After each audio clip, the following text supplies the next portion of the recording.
प्रणम्य शिरसा देवं गौरीपुत्रं विनायकं भक्तावासं स्मरे नित्यमायुकामार्थसिद्धये।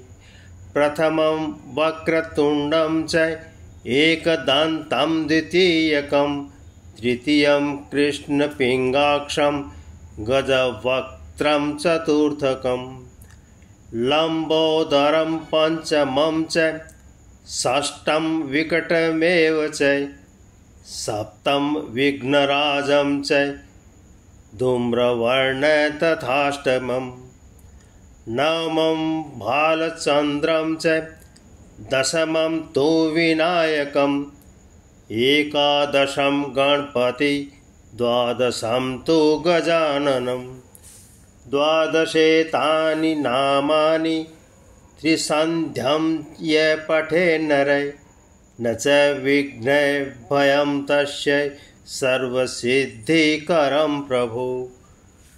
विद्यार्थी लभते विद्यां धनार्थी लभते धनं पुत्रार्थी लभते पुत्रान् मोक्षार्थी लभते गतिं।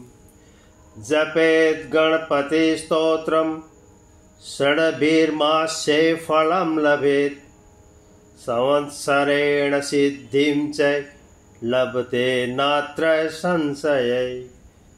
अष्टभ्यो ब्राह्मणेभ्यश्च लिखित्वा यः समर्पयेत् तस्य विद्या भवेत् सर्वा गणेशस्य प्रसादतः।